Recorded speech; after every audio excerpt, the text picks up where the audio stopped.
All right, welcome back. I'm Brian Craig. It's the Brian Craig Show podcast. I want to talk about Jupiter Joe Thomas.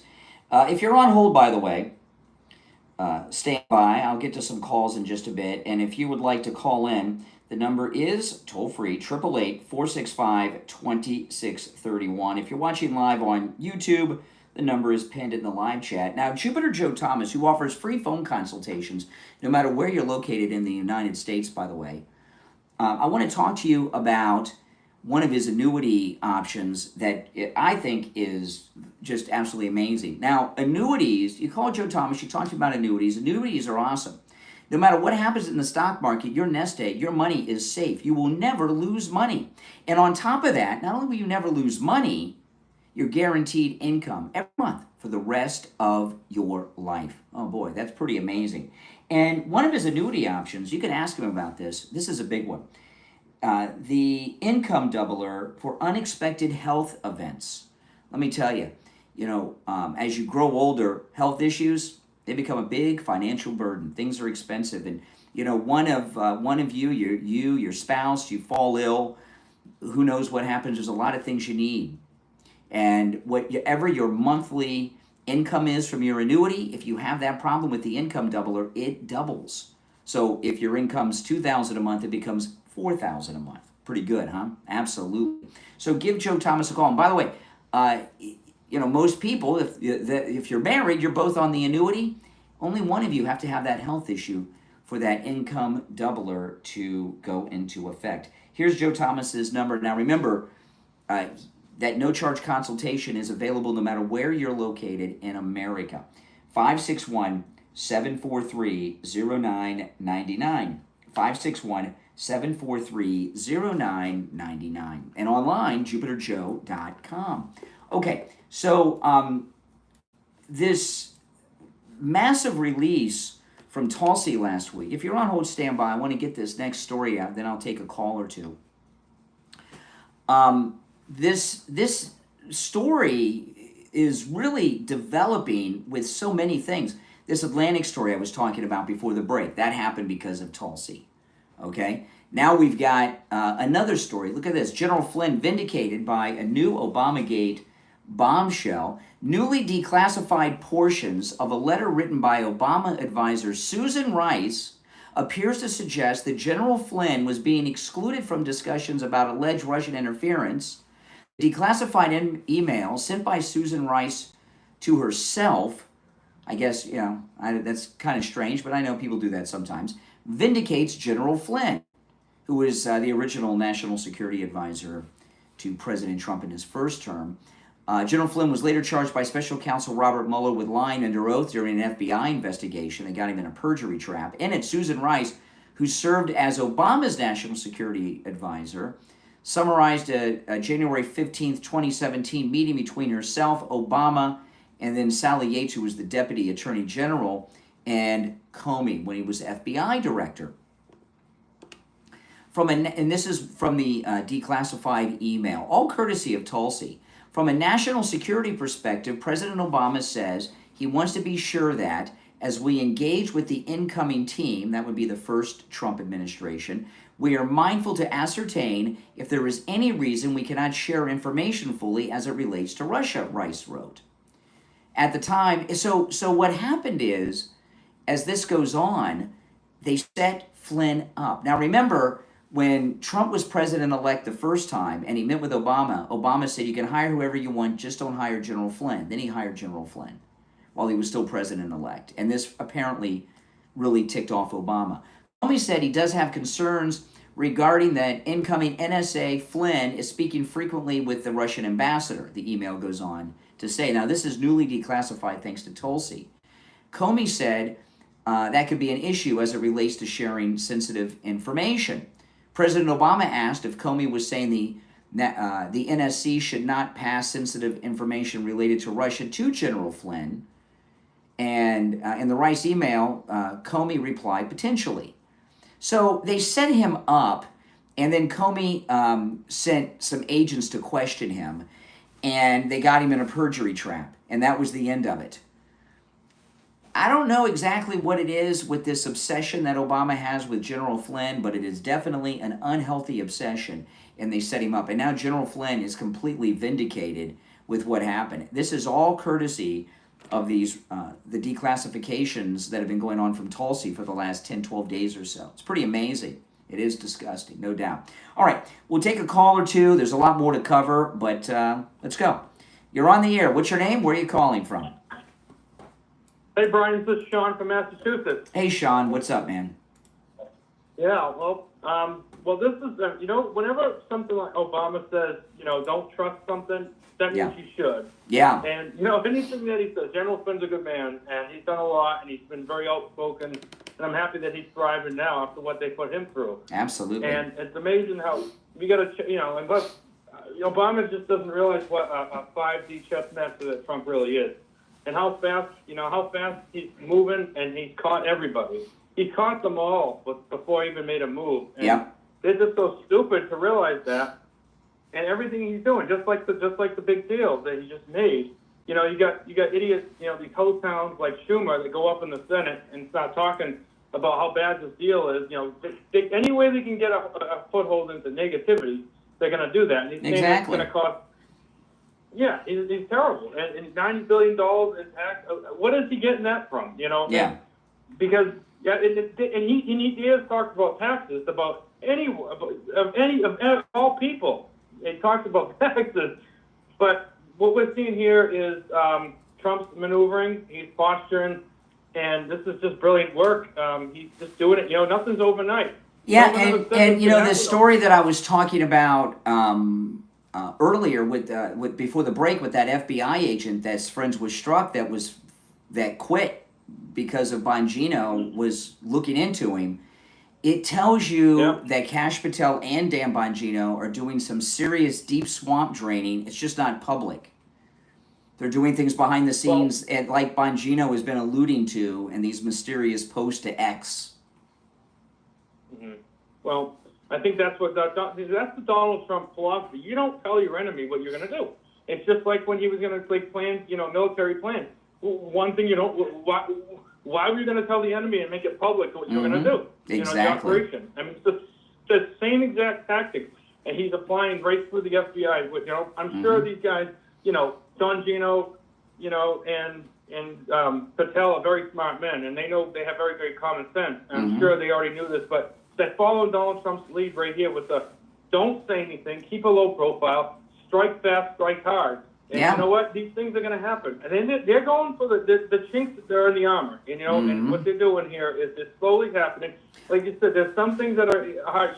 This FBI guy in this Atlantic article, he says that he resigned, this friend of Peter Strzok, he resigned because he didn't want to take a lie detector test that Kash and Bongino were ordering. Well, he's left behind his computers and his FBI phone. I'm sure they're going through all of that. Who knows what they found? I mean, it shows you just how deep the swamp is. And a lot of times, it's the file clerk types are the ones that are the bigger problem than the big name, household name people. Because they're always there, no matter who's running things. Yeah. I mean, that's right. And see, this is what they're doing. The team is going for the core. And yes, just like you said, and everything is starting to fall into place. Yeah.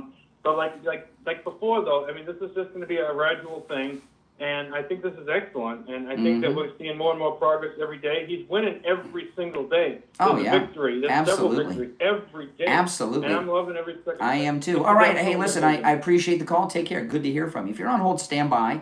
If you would like to call in, the number is pinned in the live chat. And, the Brian Craig Show podcast is on all podcast platforms, but I do stream it live on my YouTube channel, Brian Craig Show on YouTube. So if you subscribe and follow me on my YouTube channel, you'll get a notification when I go live. Now, at the beginning of the program, I was talking about, as ridiculous as it sounds, how the Sydney Sweeney ad is a big glass ceiling of wokeism being ended. I mean, it's a pretty amazing thing because we need wokeism gone. The direction that America was going into with the radical leftist lunatics that were running this country was incredibly dangerous. You know, there's always been liberals around, and, you know, like Bill Clinton looks like a Reagan conservative compared to the squad and the people that have been running the country. And you even see that AOC and Jasmine Crockett and others, they're not so popular right now, even in Democrat circles. Did you know this? I think this would surprise a lot of people. I was surprised when I saw this. Did you know that AOC voted yes on Marjorie Taylor Greene's bill about the Iron Dome? It's amazing. You know, she's setting herself up to be the senator in Schumer's place, so she's trying to sound a little more reasonable, you know, AOC. But AOC and Jasmine Crockett are really on the outs because they're being viewed as part of the destruction of the Democrat Party that's been going on. It's pretty obvious. It's been, you know, and they certainly have a big role in it. But purging us of this wokeism, which was so deep in so many ways, did you see what happened here with the teachers union? This was a nutty story. The nation's largest, this is in the Gateway Pundit, the nation's largest teachers union found itself on the defensive when a Holocaust guidance lesson plan that they created did not mention Jews.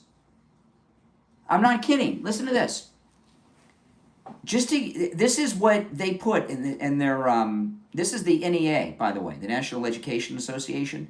This is the NEA's 2025 handbook about the Holocaust Museum. Listen to this.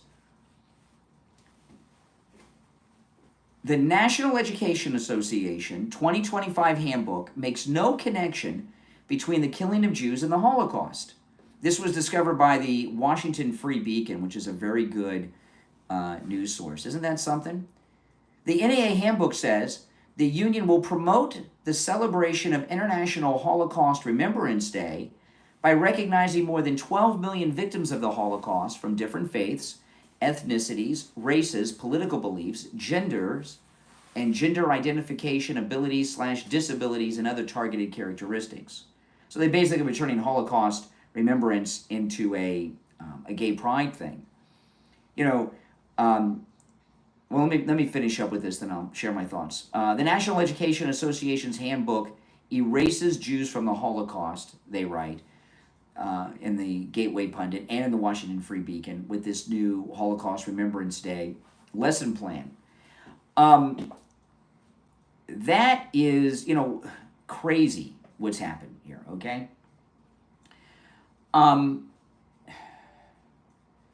Part of the woke virus was, you know, spreading a lot of hate during different groups, but a lot of it was anti-Semitism that they were looking to spread.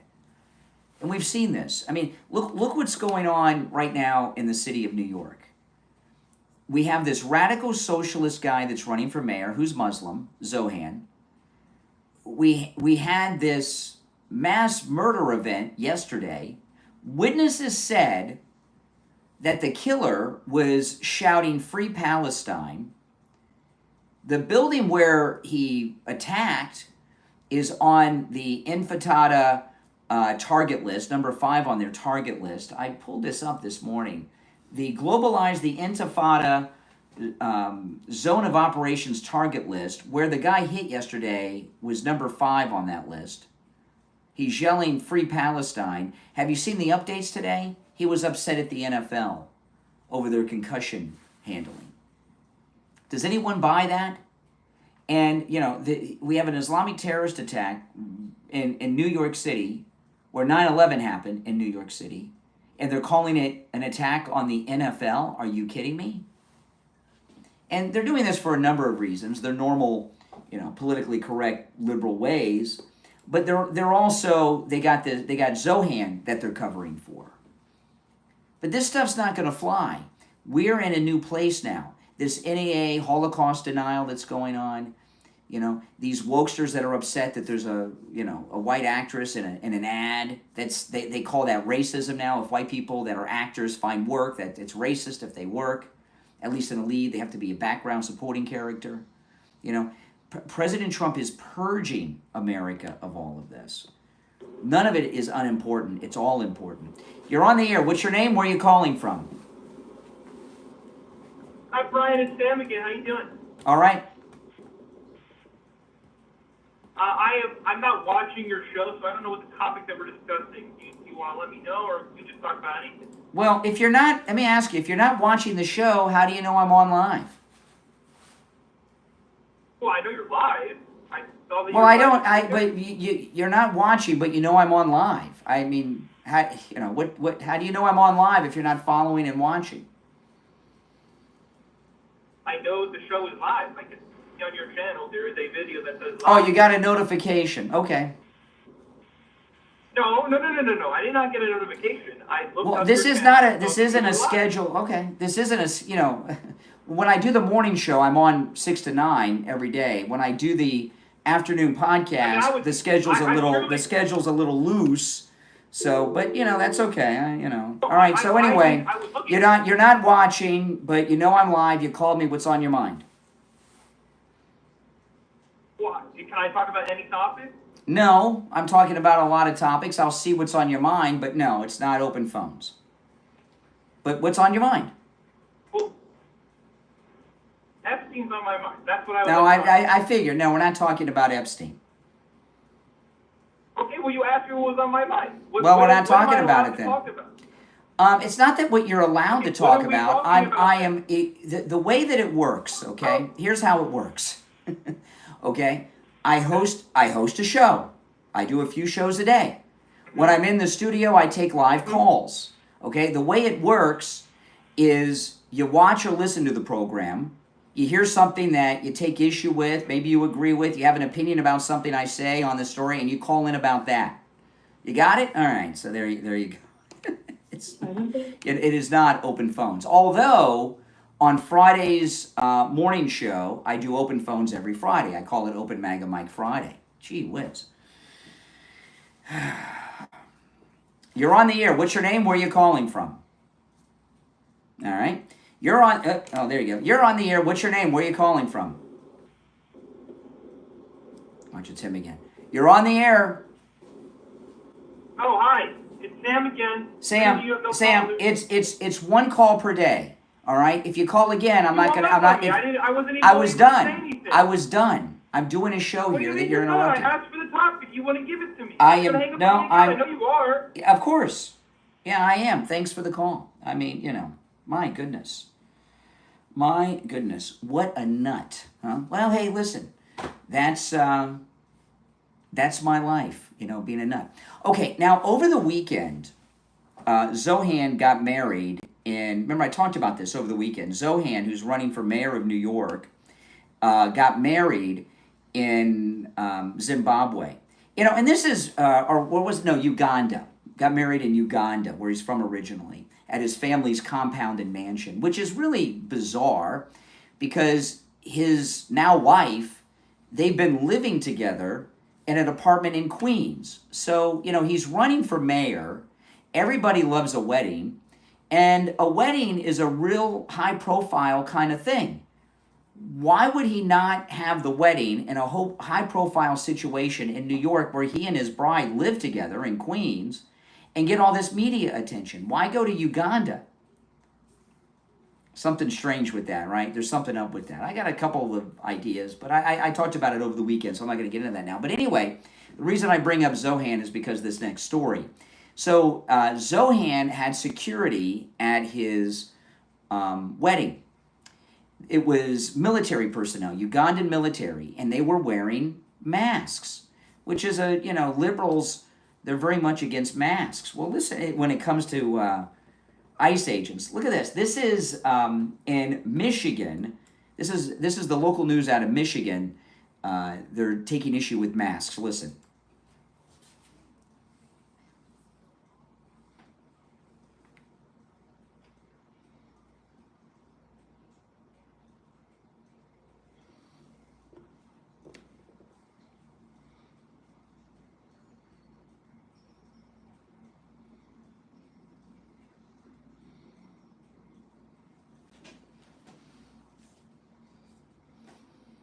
Okay, so the Democrats in Michigan are passing a law to try to put ICE agents in jail for 90 days if they wear a mask. Now, it was just a couple years ago that the Democrats around the country passed laws requiring that we all wear masks. But now they're telling us that you're going to go to jail if you're wearing a mask if you're a law enforcement agent. You know, when you look at the modern Democrat Party, everything they do is from the upside down world, like in Stranger Things.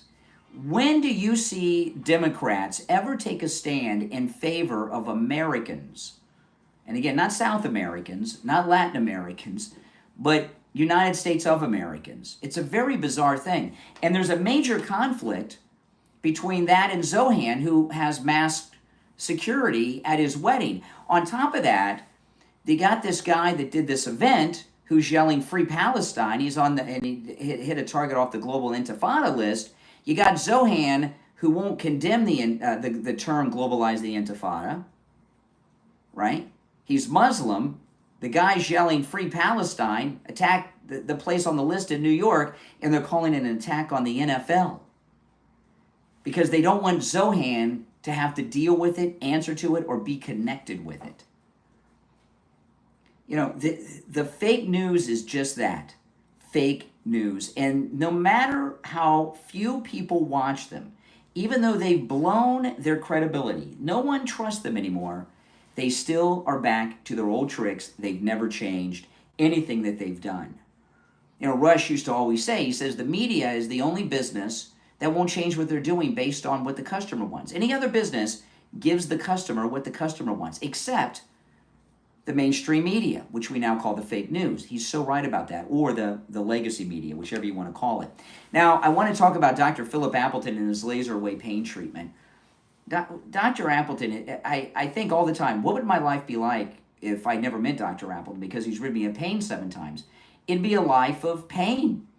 And that's just the way it is. You know, every pain that I had, I still would have had it. The knee pain that I had for about 30 years, he rid me of. The arthritis in my hand, that was really bad, man. The arthritis in my hand was so bad, I was almost in tears. He rid me of my arthritis pain. My shoulder pain, I remember the first time I went to, I've had 3 shoulder injuries that he's treated, rid me of pain all 3 times, falling off my skateboard and stuff. I no longer skateboard because of it. I just, I guess I'm at that age where you look kind of ridiculous on the longboard anyway, right? But the first time I went in to see Dr. Appleton for the shoulder pain, the way I was on the air, I was in so much pain. And I described it. I said, it feels like someone has taken a steak knife and they've stuck it into my shoulder and are cutting me. And the side feels like I'm being punched by Mike Tyson. And I went to Dr. Appleton. He treated me with the laser treatment. It was in my right shoulder. The pain's gone and it has not returned. Give Dr. Appleton a call. We've had listeners travel from all over the United States to see Dr. Appleton. He's that good. He performs all the treatments himself.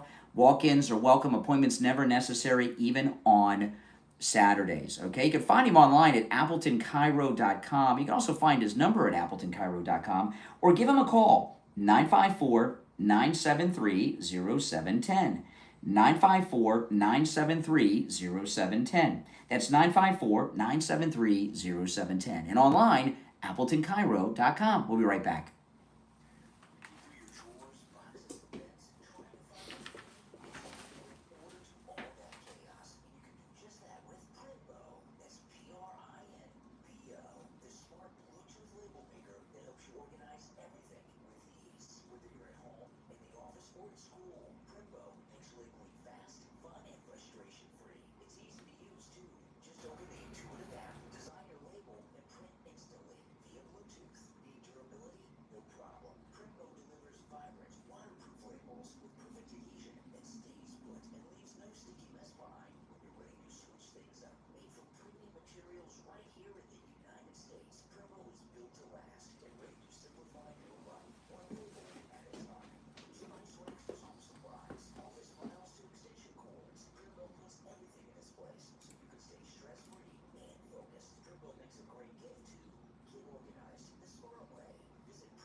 All right, we're back. I'm Brian Craig. It's the Brian Craig Show podcast. Thanks for joining.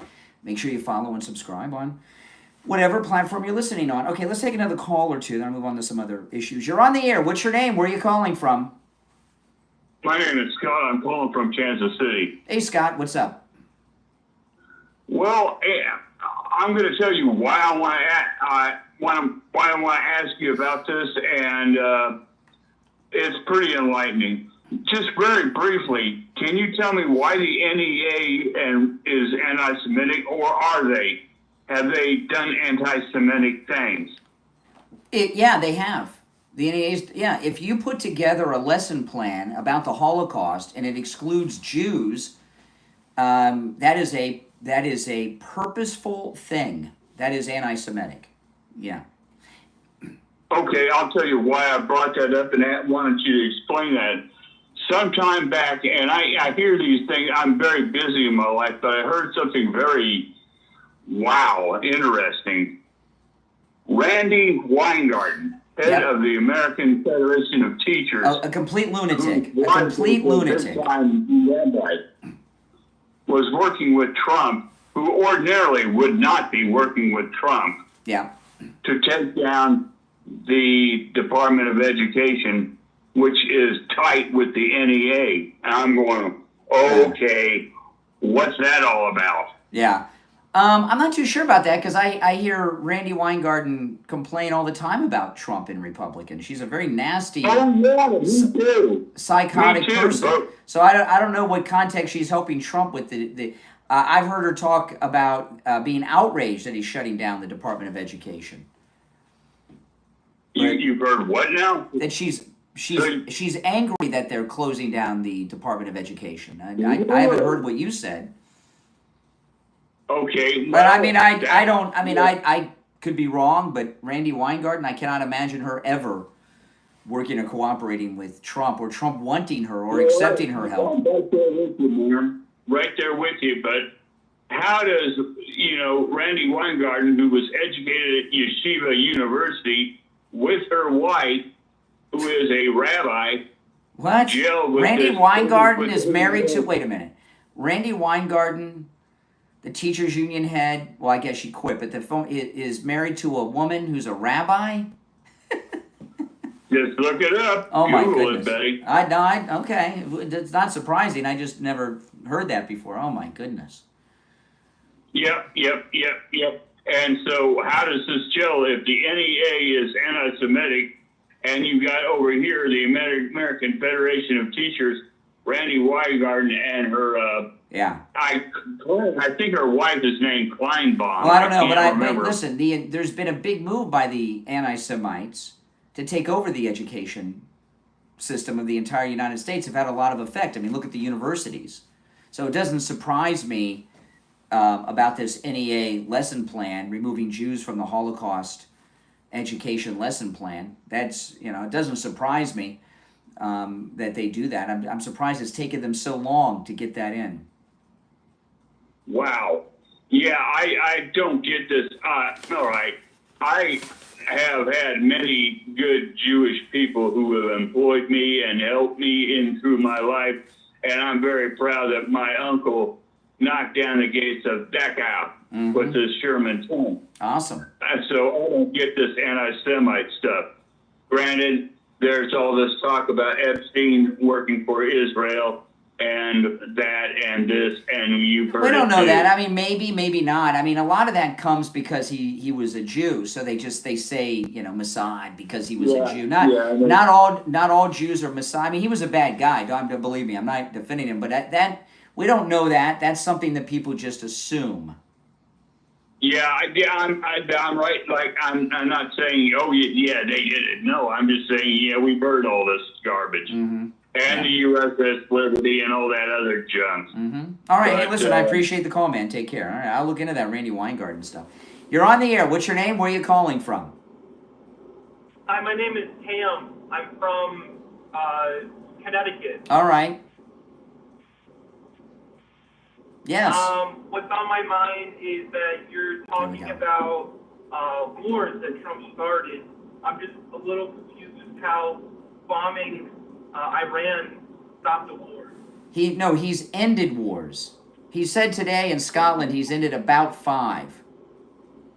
Okay, what are those 5 wars? I got them right here. I'll they're actually, since you asked, okay, they're listed in the article. One of them was Pakistan and India, Rwanda and the Congo, okay, Yemen. They're still fighting, but okay. No, they came to the White House and signed a peace treaty. The Houthis in Yemen agreed to a ceasefire. He got a ceasefire with Israel and Iran. He's ended at least 4, maybe 5. He's ended most every war in the world except the Russian-Ukraine war because Putin's lost his mind. But he's ended 4 or 5 wars. I think that's a pretty good thing. And bombing Iran prevented a mass war from happening because they were so close to having enough enriched uranium to have multiple nuclear weapons. Well, that's not true. But no, it is. Oh, you know more than Donald Trump. You know more than Marco Rubio. I will be very honest with you. I think I do know more than Donald Trump. But that's, again, really? Oh, my goodness. Yeah, you're not a narcissist. Now explain. Hold on a second. How do you in Connecticut? I'm going to ask you a question. I'll do what the hell I want. I answered your questions. You said that you know more than Donald Trump. How does some loser in Connecticut know more about the nuclear enrichment program of Iran than the President of the United States? I'm curious to know how you're more knowledgeable than Trump on that. Okay, can I answer now without being interrupted? You can answer the question I asked. Will I be interrupted? I'm not making any promises to you. Okay, thank you. I appreciate it. When Trump was asked in 2016, what are the 3 legs of nuclear? He didn't know. So he doesn't know anything about nuclear at all. He doesn't know anything. You don't. He doesn't need to know. I didn't ask you about his knowledge as a nuclear scientist. You said that you know more. Excuse me. You're on hold. You made the statement that you know more about Iran's nuclear enrichment program than the President of the United States. I didn't ask you who knows more about nuclear science stuff, okay? Jimmy Carter was a nuclear scientist. I want to know how some loser... Oh, he hung up. I'm sorry. I want to know how some loser driving in his car in Connecticut knows more about the Iranian nuclear enrichment program than the sitting President of the United States, who is briefed every day about it. He hung up. I'm sorry. Oh, my... And I was polite. I answered his questions. So let me get to this. He got me back on track here. The president was talking about this, okay? Listen to this. And we just heard this one yesterday. Thailand and Cambodia have reached a ceasefire agreement, so he's ended that fighting, okay? He ended the fighting, which was about to become a nuclear confrontation between India and Pakistan, right? He ended the conflict with Serbia and Kosovo. They came to the White House and signed the peace treaty for Rwanda and the Congo, right? And he stopped the Houthis and Yemen. They have a ceasefire now. Plus, he did end what was going to become a nuclear war with Iran, but 5. And he said it today. Let me pull it up, him saying it. So there's the 5. And I know you liberals don't like to hear it, but it's true.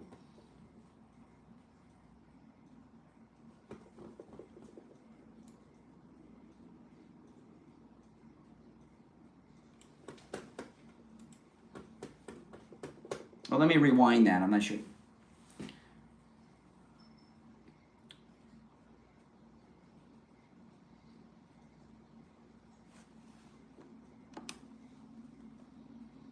Yeah, that's right. So I just went through the 5. That's pretty good.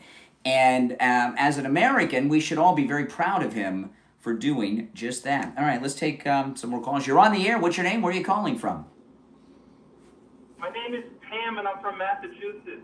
You were just calling me from Connecticut. Would you cross over into Massachusetts since you hung up? What do you mean? I was just talking to you. You said you were from Connecticut. No, that was, my name is Pam. I'm a different person. Oh, you sound like the same person to me. You guys, doesn't he sound like the same person? Okay, I'll buy your story. I'm from Massachusetts. Okay, whatever. I would like to retake where that guy was talking. Yeah, I know. So since it was you, I mean, why? It's okay. Listen, it's one call per show. I knew it was you. I put you back on. It's okay. You don't have to. Why are you lying? I knew it was you when I picked before I answered the phone. I knew it was you. You know what, Brian? You're so right. I'm super sorry.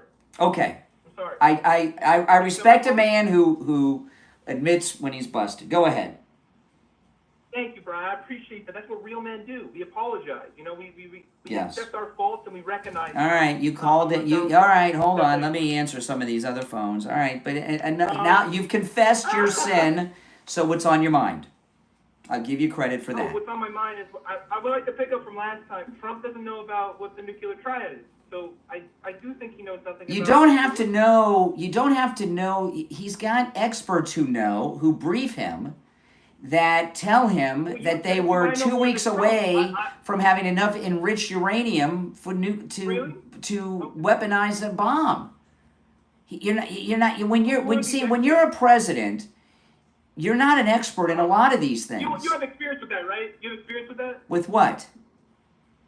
With being president. You said as a president, as if you have personal experience. A president is the chief executive of the executive branch, right? They're like a CEO of a company.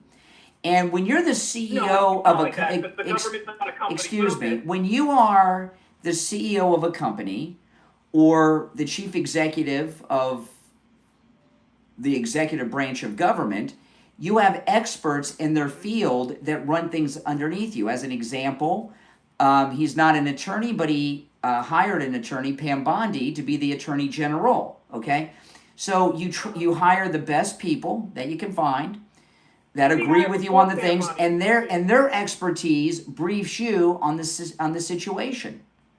That's what you do. You're not a lawyer. You're not a nuclear scientist. You're not a doctor, but you have a surgeon general who recommends things. Yeah, come on. No, you're entirely accurate that I am not any of those. I'm studying to be an engineer, so you're entirely right that I don't know anything about nuclear. You're right. But I would like my president to know about the nuclear triad. All right, well, then get another president down the road in another country. Thank you for your call.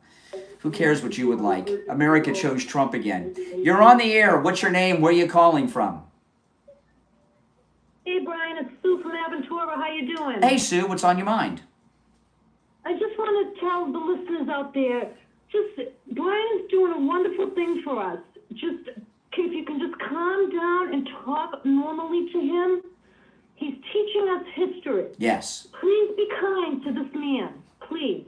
Oh, no, they don't have to be kind. But you know what's happened? I'll tell you part of what's going on, okay? When younger callers that are Gen Z, they don't, and the conversations get crazy. They don't know how to have a conversation like we're having, right? That's because that entire generation has not had interactions with people. They do everything through texting and things like that. They don't have conversations. They don't have phone. They don't have a life of having phone conversations or face-to-face conversations, right? They've done all their communication through DMs and texting and things like that, and they don't know how to have a conversation. That's why I'm so patient with Gen Z callers, more patient than I know I should be probably a lot of times. But they just don't know how to have conversations, which means take turns, listen to one another, and things they just don't know.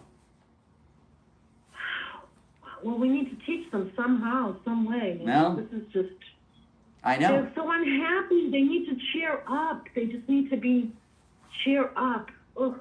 They're living in the greatest... I appreciate the call from Aventura. And I think that's part of the problem. I think most of you would agree with that, would you not? Now, I want to talk... It's hurricane season.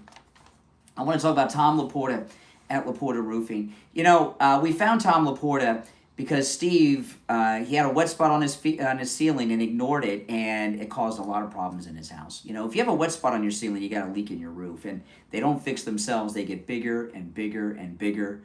And, Tom Laporta, he's a good MAGA guy. He'll never sell you a roof you do not need. Okay? And what that means is if you need just a simple repair, he'll do it. If Steve Kane would have called Tom Laporta when he saw that first wet spot on the ceiling, it was about the size of a quarter, he very well may have only needed a simple repair. But he ignored it. The leak was beyond repair. He had to get a whole new roof and a whole bunch of other things done. So if you've got a wet spot on your ceiling, you want to get that fixed before we get a tropical storm or a hurricane. It is rainy season. It is hurricane season here in Florida. Tom Laporta covers both the east and west coast of Florida. He's also more than just a roofer. He's a contractor. He's been in business since 1988, by the way. He's a contractor, which under Florida law allows Tom Laporta at Laporta Roofing to deal directly with your insurance company on the cost of the repair or the replacement of your roof. He does residential, municipal, commercial. He can handle a job of any size, whether it's one single-family home, one office building, one apartment building, or an HOA that has over 300 units. He covers both the east and west coast of Florida and everywhere in between. And to our listeners, he gives out his cell phone number. Now, you can go to his website, laportaroofing.com, and you'll find his office number at laportaroofing.com. The cell phone number I give you is not on the website. You can still call that office number, but if you want to reach Tom Laporta directly, call or text him on his cell phone, 954-604-4602. 954-604-4602. All right? Okay, let's go. You're on the air. What's your name? Where are you calling from? Hey Brian, it's Sam again. Can you hang up on me this time? If you call again, I'm just gonna tell you because you got problems, okay? And I knew it was you when I picked you up this time as well. I can see who's calling. No, I know you know. It's my number. So I'm gonna tell you this. I have very few rules, okay, on this program. Very few rules. One of those rules is one call per. One of those rules is you can call one time per day. You're new, so I'm giving you some slack. So if you call me again on this show, you and I will never speak again. All right? Take care. Yeah, I mean, I got some rules here. I mean, I'm running a show, and I got to have some order. I mean, I'm not harsh. I think I'm pretty fair with the callers, and I like talking to all of you, and I like you guys calling in and everything. But you cannot abuse the privilege. Now, there's another thing I want to mention. This is in Time Magazine. They're saying that President Trump is lining up some possible nominees for the Supreme Court of the United States in case there's an opening. I'm going to tell you, I love Supreme Court Justice Clarence Thomas. I think he's pretty awesome. Don't you guys? However, he needs to retire and allow Trump to replace him. As much as I love him, and I know you guys love Clarence Thomas too, he's getting up there in years. And if Trump is not president in 4 years, and God help America, a Democrat gets back in, they're probably, he's not going to be up there forever. He was appointed by Bush 41, remember? And he is great. I love Clarence Thomas, but we need him to step down so that the president can nominate someone that's going to be there for a long time, not maybe 8 more years or 10 more years, someone who's going to be there for 30 or 40. And I hope that there's some talk of that going on. Clarence Thomas is a really good guy, and he's not some Ruth Bader Ginsburg who wants to be there in hospice care. He understands the importance of the court, his importance, and having a good conservative constitutionalist in that seat. So I'm really, truly hoping, President Trump's done such a great job with, his Supreme Court picks, in particular, Amy Coney Barrett, she's let us down more than once, and she'll let us down again, I'm sure. But the Trump Supreme Court overturned Roe v. Wade. Millions of people will be born and live lives because President Trump did such a perfect job getting a Supreme Court that is reflective of him and the Constitution and his values. And we cannot let the Democrats get another appointment there. We need a good conservative constitutionalist. And I'm thinking that Clarence Thomas is going to step down. But it's important. I think it's important to do it in the first 2 years, because if we lose the Senate in the midterm, see, the midterms is an unknown. Historically, the party in power loses seats in the midterms, but the polling data is really different than what we're normally getting. So we may maintain and even gain seats in both houses of Congress, but it's an unknown. I mean, if it was held today, according to all the polling, we would hold on and maybe gain, but it's an unknown. And if we lose the Senate and the Democrats take over, they could hold things up. They could hold things up, and they may not allow him to get an appointment through on the Supreme Court in the last 2 years of this term. So Clarence Thomas needs to step down during the first 2 years of this second term, so we can make sure that we get a good Trump-appointed conservative in that seat. You guys agree with that or not? I would think most of you would agree with me on that. Now, if you'd like to support my channel and my content, become a Patreon supporter. There's a link to my Patreon page in the description of the video. If you become a Patreon supporter, you get access to commercial-free editions of all of the podcast episodes. Like this episode, when the show's over, I'm going to go through and I'm going to edit out the commercials and upload it to the Patreon page for Patreon supporters. So Patreon supporters, you get commercial-free editions of all of the podcast episodes, and you get access to all kinds of things that both my wife and I post to the Patreon page that no one else gets or ever sees, including videos and a lot of other things that are posted nowhere else, exclusive to Patreon supporters. If you're a top Patreon supporter, you get your name up on the screen here, and you get a live on-air shout-out on each and every episode. The names you will hear now are my top Patreon supporters. I want to thank SFjr, Christine, ETW, Chuck, Pamela, Nick, Wesley, Doris, Heather, David, Maria in Texas, Alice, LeeZep, Shawna, George, Brandon, John, Frank, Dale, Tina, David, Laura, Rob, Wes, Sue, and Janice. These are my top Patreon supporters. Thank you all. Again, there's a link to my Patreon page in the video description or in the podcast description on whatever platform you're listening on. And the direct website address is patreon.com/Real Brian Craig Show. Patreon.com/Real Brian Craig Show. All right, everyone, thanks for tuning in. My name's Brian Craig. This is where MAGA comes to talk.